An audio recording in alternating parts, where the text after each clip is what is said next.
በየዓመቱ በኢትዮጵያ ውስጥ ከ6000 እስከ 8000 የሚቆጠሩ ልጆች በካንሰር ይጠቃሉ። የልጆች ካንሰር የመዳን ዕድል በጣም ከፍተኛ ነው። ይህን ስለሚበሉ፣ ይህን ስለሚጠጡ፣ ይህን ስለሚያደርጉ ነው ካንሰር የሚይዛቸው የሚባል ነገር አለ። እሱም የተሳሳተ ነው። የካንሰር ሕክምናን ተካትሎ የዳኑ ብዙ ልጆች አሉ።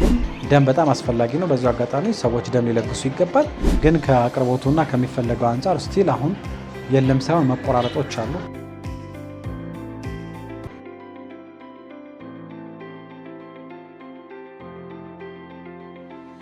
በህፃናት ካንሰር ዙሪያ ላይ የተሳሳቱ አመለካከቶች አለ። የመጀመሪያው ነገር ልጆች ካንሰር አይዛቸው የሚል ነው።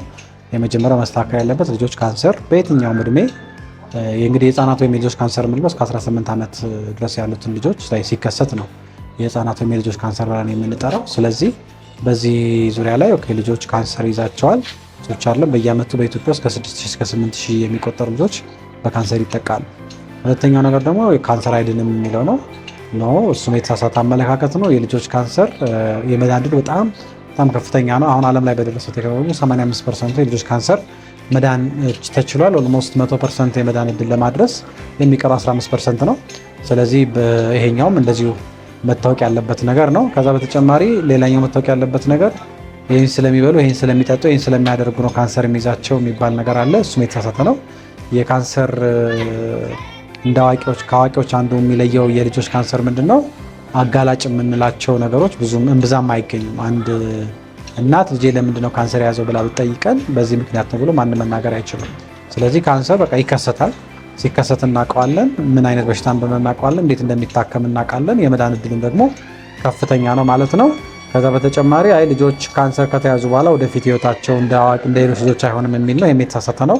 ልጆች ካንሰር ህክምናቸውን በአግባቡ ከተከታትለው ከጨረሱ በኋላ ማንኛውም አዋቂ ሊኖረው የሚችለውን ሙሉ ጤናማና ስኬታማ የሆነ ህይወት ሊኖሩ ይችላሉ። ስለዚህ በካንሰር ዙሪያ ላይ እነዚህ የተሳሳቱ አመለካከቶች ሊስተካከሉ ይገባል።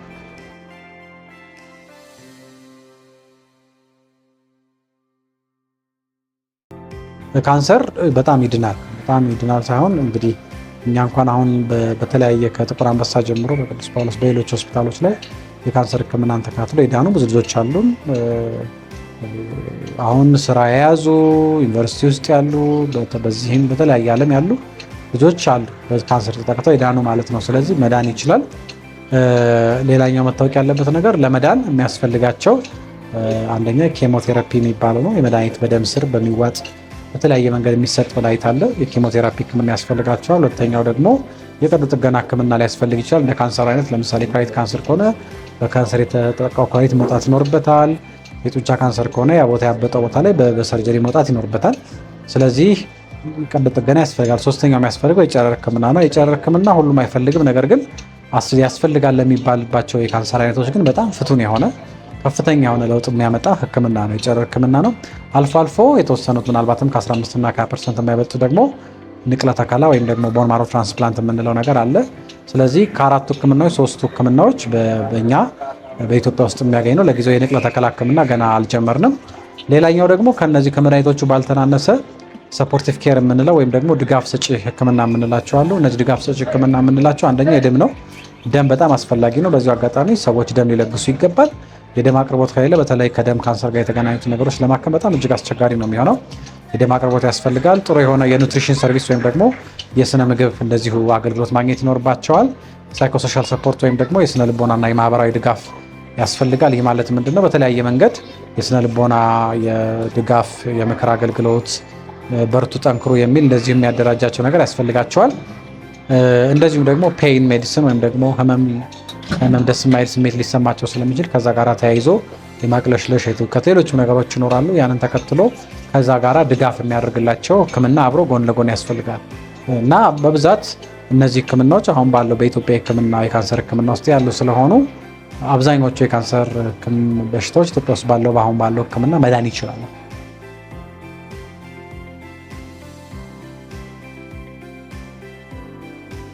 የኢትዮጵያ ካንሰር እንግዲህ ናሽናል ኢንቴግሬትድ ናሽናል ካንሰር ኮንትሮል ፕላን የሚባል ከ2025 ከ2029 በጤና ሚኒስቴር እና ባለድርሻ አካላቶች እኛንም የልጆች ካንሰር ሐኪሞችን ጨምሮ የተሳተፍንበት የፖሊሲ ቀረጻ ተደርጎ ፖሊሲው ከቀረጻ አልፎ መንግስት ፖሊሲውን ይፋ አድርጎ በይፋ ከተመረቀ በኋላ ለተፈጻሚነቱ ደግሞ እንቅስቃሴ እያደረግን ያደርጋል። ይሄኛው በተለይ አሁን ጤና ሚኒስቴር ጋር በመሆን የወጣው ፖሊሲ ስንመለከተው ኢንቴግሬትድ የሆነ ማለት ከአዋቂዎች ካንሰር ጋር ዌል ኢንቴግሬትድ ሆኖ መንግስት ፕራዮሪቲ ወይም ደግሞ ቅድመ የሰጣቸው ትኩረት የሰጣቸው 3 ካንሰሮች አሉ። አንደኛው የጡት ካንሰር ነው፣ ሁለተኛው ሰርቫይካል ወይም ደግሞ የማህፀን በር ካንሰር ነው፣ ሶስተኛው የልጆች ካንሰር ነው።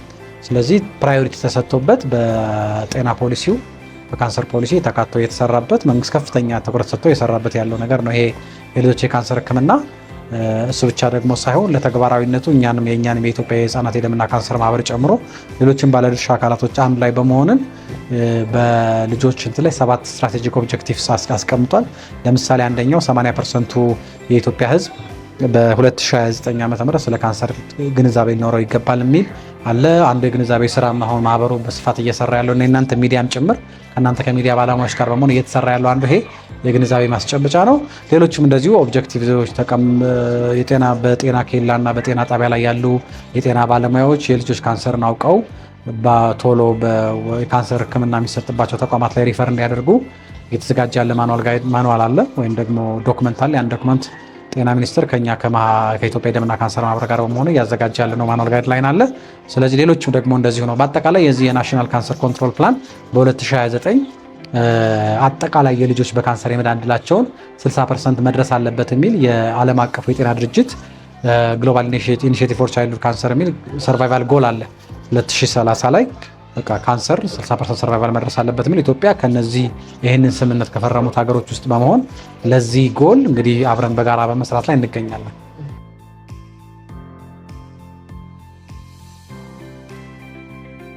ጥሩ። አሁን እንግዲህ ባለው እንትን ውስጥ ኦልሞስት 7-8 አካባቢ ደርሰናል። በኢትዮጵያ በአጠቃላይ ህክምናው ከረንትሊ በጥቁር አንበሳ፣ በቅዱስ ጳውሎስ፣ በጅማ፣ ነቀምት፣ እንደዚሁም ሐዋሳ፣ ጎንደር፣ መቀሌ እና አምቦ፣ ባህር ዳር ላይ እየተሰጠ ይገኛል ህክምናው።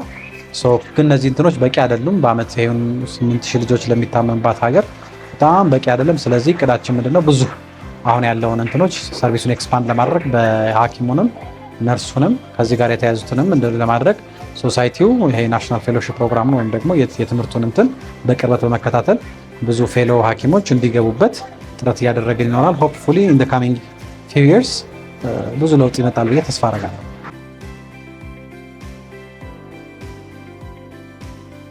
በጣም ጥሩ። እንግዲህ ትልቁ እንትናችን አሁን ቻሌንጃችን ያለው የህክምናው በተመለከተ የመጀመሪያው አዌርነስ ላይ ነው። እሱ ላይ እንግዲህ እኛ ማህበራችን አለ፣ የክብር አምባሳደራችን ወይዘሮ ሊሰጡ ጋም አሉ። ከእሳቸው ጋር በመሆን ዴፊኔትሊ ብዙ የአድቮኬሲ ስራ እንሰራለን። የኬሞቴራፒ መድኃኒቶች እጥረት፣ መቆራረጥ፣ የጨረር ህክምና ሰርቪስ እጥረት፣ የባለሙያው እጥረት አለ። እነዚህ በዋነኝነት ትልቁ ቻሌንጆቻችን ናቸው። ማህበሩ የራሱ የሚሰራው ይኖራል፣ መንግስትም ደግሞ የራሱ አቅጣጫ ይነግፋል። ጎን ለጎን በመሆን አብረን የምንሰራቸው ስራዎች ይኖራሉ። ስለዚህ ማን ይመለከተዋል? እንግዲህ በዋነኝነት እንግዲህ ያው ጤና ሚኒስቴር አለ። ከጤና ሚኒስቴር ደግሞ ዝቅ ባለው ደግሞ ሌቭል ላይ ደግሞ እንደኛ አይነት ሲቪል ሶሳይቲዎች ወይም ደግሞ የማህበረሰብ ድርጅቶች ይኖራሉ፣ የሲቪል ሶሳይቲዎች እንደዚሁም ደግሞ የተለያዩ ኤንጂኦ ድርጅቶች በጤና ላይ የሚሰሩ የሚዲያ ባለሙያዎች እንደናንተ አይነቶች አንድ ላይ በጋራ በመሆን እንደዚሁም ደግሞ ወላጆች በመሆን ብዙ ስራ መስራት ይቻላል ብዬ አስባለሁ። ስለዚህ ሶሳይቲ ዋና ዓላማውም እነዚህን የተለያየ ቦታ ላይ ያሉ ባለድርሻ አካላቶችን ወደ አንድ ጥላ በማምጣት በጋራ ዩኒፋይድ የሆነ ፎርስ ወይም ደግሞ የአንድነት ኃይል ሆኖ እንዲወጣ ነው ጥረት እያደረግን ያለነው።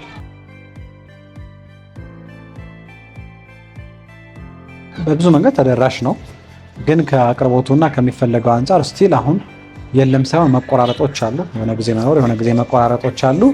እሱን እንግዲህ ከምግብና መድኃኒት አስተዳደር ጋር በመሆን የሚሰሩ ስራዎች አሉ መስተካከል ያለባቸው። ያነዚህ እየተስተካከለ መቋረጦች ምናምኖችን በተመለከተ የበለጠ የተስተካከለ ይሄዳል።